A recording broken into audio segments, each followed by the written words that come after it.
تو اس کے بعد جو آپ کے 1510 ارب واجب الادا رقم ہے ہمارے ذمے وہ ہم ادا کر دیں گے۔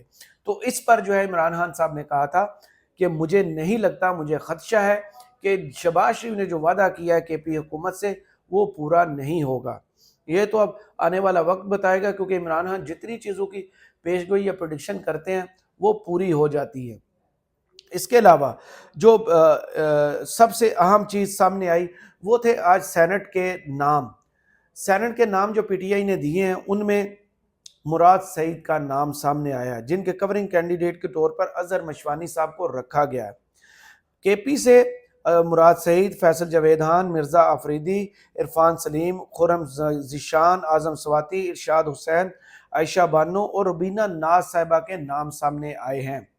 یہ وہی نام ہے جس کی لسٹ جو ہے فائنل تیار کی تھی، اپروول دی تھی عمران خان صاحب نے، جس کے بعد بے ایمانی کی گئی اور 3 نام جو ہیں وہ میں نے کل بھی ویڈیو کی تھی، شیر افضل مروت صاحب کی طرف سے 3 نام انہوں نے اضافی ڈال دیے تھے۔ اس کے علاوہ حامد خان صاحب نے بھی کچھ نام ایڈ کرنے کی کوشش کی گئی تھی، لیکن پکڑے جانے کے بعد وہ نام جو ہیں وہ غائب ہو گئے ہیں، کیونکہ پنجاب کے نام بھی اب سامنے آ گئے ہیں۔ پنجاب سے جنرل سیٹس پر حامد خان، زلفی بخاری، جن کے کورنگ کینڈیڈیٹ عمر سرفراز چیمہ یا کرنل اعجاز منہاج صاحب ہوں گے، ڈاکٹر یاسمین راشد صاحبہ، اور سب سے حیران کن چیز صنم جاوید خان صاحبہ، جو آپ کو یاد ہوگا تقریباً 10 ماہ سے جیل میں قید ہیں، جن سے ملنے کی اجازت تو دور، ان کو الیکشن لڑنے کی اجازت جب ملی تو اس کے بعد کیا کچھ ہوا۔ پھر ان نے شہزاد فاروق صاحب جنہوں نے الیکشن لڑا تھا مریم نواز صاحبہ کے مقابلے میں، جو عباد فاروق صاحب کے چھوٹے بھائی ہیں، جن کو اٹھا لیا گیا تھا، ان کے حق میں دستبردار ہو گئی تھی اور انہوں نے الیکشنز نہ لڑنے کا فیصلہ کیا تھا۔ اس کے بعد پی ٹی آئی نے پھر ان کی قربانیوں کو دیکھتے ہوئے اب انہیں ایک اور موقع دیا ہے۔ عمران خان صاحب نے دوبارہ ان پر اعتماد کا اظہار کیا ہے اور اب وہ ویمن سیٹ جو پنجاب سے ہوگی اس پر سینٹ کے لیے الیکشن لڑیں گی۔ یہ بہت خوش آئند چیز ہے کہ عمران خان صاحب جنہوں نے قربانیاں دی ہیں ان کارکنوں کو نہیں بھولے۔ ان میں دیکھیں اب ڈاکٹر یاسمین راشد صاحبہ، سرفراز چیمہ صاحب جنہوں نے بہادری اور وفاداری کی مثال قائم کی ہے، ابھی بھی جیل میں ہیں۔ اس کے علاوہ اعظم سواتی صاحب کے ساتھ جو کچھ ہوا وہ آپ جانتے ہیں، فیصل جاوید کچھ دن پہلے ہی منظر عام پر آئے ہیں۔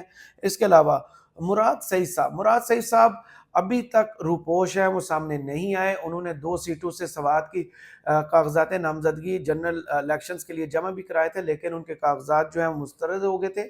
اس کے بعد انہوں نے وڈرا کر لیا تھا اور اپنی جگہ پر دوسرے کینڈیڈیٹ کو موقع دیا تھا۔ اب عمران خان صاحب نے دوبارہ جو ہے انہیں موقع دیا ہے اور وہ سینٹ کے لیے نومینیٹ ہوئے ہیں کہ کے پی کی سیٹ پر وہ آئیں گے۔ یہ سب باتوں کے ساتھ ساتھ نواز شریف صاحب کی سٹوری میں نے آپ کو بتائی تھی کہ حسین صاحب کس لیے پاکستان آئے ہیں اور نواز شریف جو ہے وہ کس منصوبے پر کام کر رہے ہیں۔ نواز شریف صاحب کے بارے میں بتایا جاتا ہے کہ نہ ہی انہیں قبولیت ملی ہے اور نہ ہی مقبولیت۔ پیش منظر جو ہے اور پس منظر جو ہے وہ یہ ہے کہ نواز شریف صاحب جو ہیں ان کے بیٹے انہیں کہہ رہے ہیں کہ ابا جان سامان باندھیں تو چلو تہاڈا علاج دوبارہ لندن کرانے ہیں۔ وہ انہیں لینے آئے ہیں۔ وہ آپ کو یاد ہوگا کہ اپنی والدہ کی وفات پر واپس وطن نہیں آئے تھے۔ اس کے علاوہ مریم نواز کے الیکشن جیتنے پر، اس کے سی ایم بننے پر بھی وہ وطن واپس نہیں آئے تھے۔ یہ اسپیشل کام کے لیے اب وہ وطن واپس آئے ہیں۔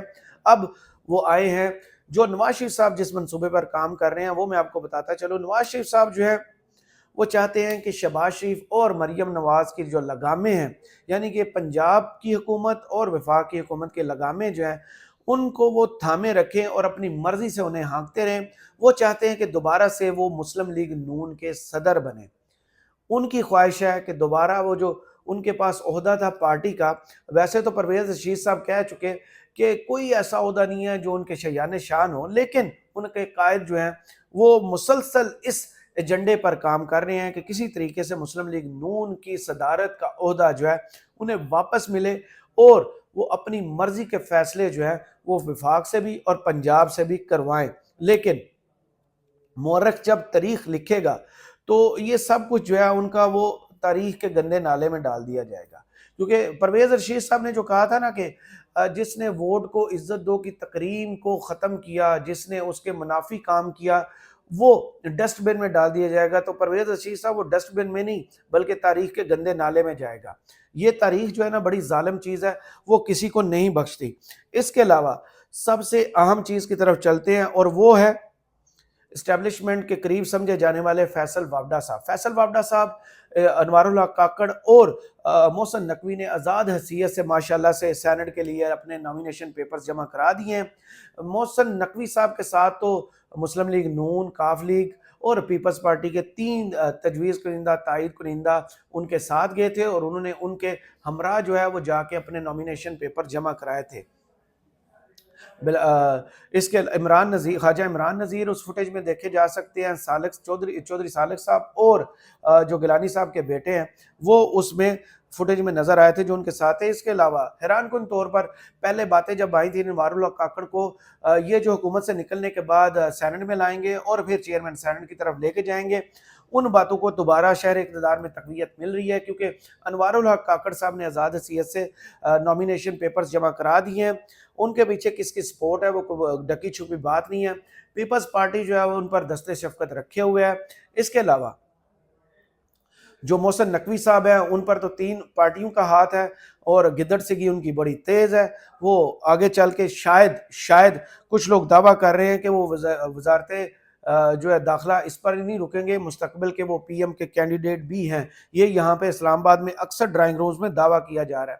اور تیسرے کینڈیڈیٹ جو کہ ہے فیصل وابڈا صاحب، جن کے بارے میں کوئی ڈکی چھپی بات نہیں، وہ جب بولتے ہیں تو یہی سمجھ میں آتا ہے کہ طاقتور حلقے کیا پیغام دینا چاہ رہے ہیں اس وقت۔ وہ انہوں نے بھی جب یہ نامینیشن پیپرز سینٹ کے لیے جمع کرائے ہیں تو انہوں نے میڈیا سے گفتگو کی۔ میڈیا سے گفتگو میں سب سے پہلے تو انہوں نے کہا کہ میں اسد زرداری کا بیٹا بنا ہوا ہوں، 100 سے زائد میری ان سے ملاقاتیں ہو چکی ہیں۔ مریم نواز صاحبہ جو ہیں وہ ٹین ڈبو پر جو ہیں وہ اپنے باپ کی تصویریں چھاپ رہی ہیں، اور پھر جو انہوں نے وارننگ جاری کیا وہ وارننگ جاری کیا انہوں نے علی امین گنڈا پور صاحب کے حوالے سے۔ علی امین گنڈا پور صاحب کے حوالے سے وہ کہتے ہیں کہ رمضان کے بعد ان کی پریشانیاں شروع ہو جائیں گی۔ علی امین گنڈا پور صاحب جو ہے وہ کہہ رہے ہیں کہ مدت پوری نہیں کریں گے۔ اس کے علاوہ وہ کہتے ہیں کہ ہار جیت اللہ کے ہاتھ میں ہے، میں رکن قومی اسمبلی، وفاقی وزیر اور سینیٹر رہا ہوں، میں نے خود استعفیٰ دیا، کوئی استعفیٰ نہیں دلوا سکتا تھا۔ پہلے تو آپ نااہل ہوئے تھے ڈوئل نیشنلٹی پر، اور اس کے بعد جب عمران خان کے خلاف پریس کانفرنس کرنے کے لیے تیار ہوئے تھے، اس کے بعد سپریم کورٹ سے اچانک آپ کی جو نااہلی تھی وہ ختم کر دی گئی تھی۔ تاریخ تو آپ ختم نہیں کر سکتے، جو ماضی ہے اس کو آپ چینج نہیں کر سکتے، یہ تو آپ کا ماضی رہا ہے فیصل وابڈا صاحب۔ اس کے علاوہ ان کا کہنا ہے کہ میرے خیال سے یہ حکومت 2-2.5 سال رہے گی۔ پہلے یہ کہتے تھے کہ 6 ماہ نہیں چلے گی، پھر کہتے تھے یہ 15 رمضان تک نہیں چلے گی، اس کے بعد کہتے تھے یہ 16 ماہ نہیں چلے گی۔ اب انہوں نے نا اس کی ڈیوریشن بڑھا دی اور اب وہ کہتے ہیں کہ 2-2.5 سال یہ حکومت چلے گی۔ پاکستان کے انتخابات میں خرید و فروخت ہوتی ہے، میں نہیں کہہ سکتا کہ اس بار خرید و فروخت نہیں ہوگی، تو یہ ڈکی چھپی بات ہی نہیں ہے۔ اسلام آباد میں جو بہت پہنچائے ہوئے صحافی ہیں، جن کے پاس اندر کی خبریں ہوتی ہیں، جن کے پاس جو واقفان حال ہوتے ہیں، وہ بتاتے ہیں کہ اس وقت سینٹ کی سیٹ کا ریٹ جو چل رہا ہے وہ 1 ارب روپے سے کراس کر چکا ہے۔ تو جس کے پاس 1 ارب روپیہ ہے اسے سیٹ ملے گی، اس کے بغیر وہ نہیں خرید پائے گا۔ فیصل وابڈا نے کہا کہ 3 عہدے جب مجھے کم عمری میں مل سکتے ہیں تو تجویز کنندہ اور تائید کنندہ بھی مل سکتے ہیں۔ الیکشن میں اس لیے حصہ نہیں لیا کیونکہ حکومت کی مدت اتنی نہیں ہے۔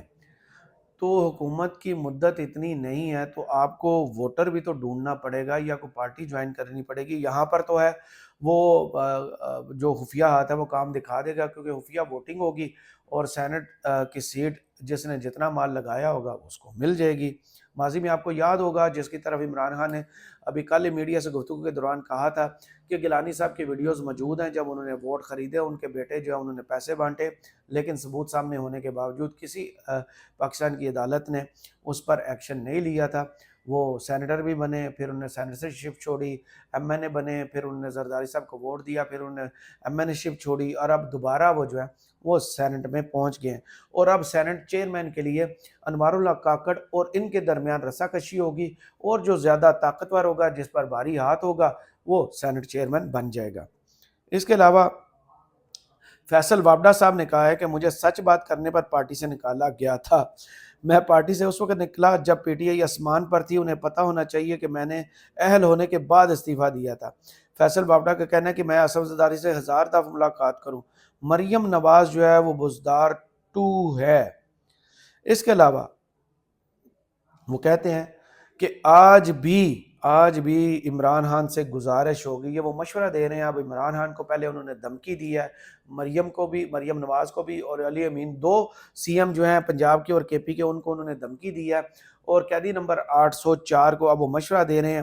وہ کہہ رہے ہیں کہ مولا جٹ کی سیاست چھوڑیں، جمہوری راستہ نکالیں، 9 مئی میں ملوث ملزمان کو کسی صورت معاف نہیں کیا جائے گا۔ بالکل نہیں کیا جانا چاہیے، پورا پاکستان اور عمران خان کا یہ ماننا ہے کہ 9 مئی کے ملزمان کو سزا ہونی چاہیے، جنہوں نے قانون ہاتھ میں لیا، جنہوں نے سیکیورٹی اداروں یا حساس عمارتیں جو ہیں ان پر حملہ کیا، سی سی ٹی وی ان کی فوٹیج لائیں، جوڈیشل کمیشن بنائیں اور ان کو کیفر کردار تک پہنچائیں، لیکن ابھی تک کسی عدالت نے انہیں سزا نہیں سنائی۔ موسٹ آف دی لوگ جو ہے اس میں جو لوگ ہیں وہ ابھی تک اپنے منتظر ہیں کہ ان کو انصاف فراہم کیا جائے۔ کتنی خواتین ہیں جو جیلوں میں بند ہیں، 103 لوگ جو ہیں وہ ملٹری کورٹس کے ٹرائل بھگت رہے ہیں، لیکن ابھی تک کسی کا کوئی فیصلہ سامنے نہیں آیا۔ تو جو فیصل وابڈا صاحب ہیں، آپ کی وارننگز اور آپ کے مشورے جو ہیں وہ ماضی میں بھی ہم نے دیکھے کہ لوگ ان کا کان دھرتے ہیں یا نہیں۔ قیدی نمبر 804 کے بارے میں تو ابھی تک یہی کہا جا رہا ہے کہ نہ وہ ٹوٹا ہے نہ وہ جھکا ہے، وہ ابھی تک ڈٹ کے کھڑا ہے، وہ ابھی بھی حقیقی آزادی کی جنگ لڑنے کے اسی جذبے کے ساتھ وہ کھڑا ہے۔ آپ نے جو کچھ ہو سکتا تھا وہ کیا، پارٹی توڑی، نشان چھینا، الیکشن چوری ہوا، سیٹیں چوری ہوئی، اور اب ریورسل جو ان کا مینڈیٹ ہے اس پر کام جاری ہے، اور اب جو ہے وہ سینٹ کا الیکشن چھیننے کی تیاری مکمل ہو چکی ہے۔ تو دیکھتے ہیں کہ آنے والے دنوں میں یہ سب معاملات کیسے انفولڈ ہوتے ہیں، ان کی وارننگ پر کوئی کان دھرتا ہے کہ نہیں، اور ان کے مشورے کو عمران خان صاحب مانتے ہیں کہ نہیں، یہ تو آنے والا وقت ہی بتائے گا۔ فی الحال مجھے اجازت دیجیے، کمنٹس باکس میں ضرور بتائیے گا ویڈیو آپ کو کیسی لگی۔ اللہ حافظ۔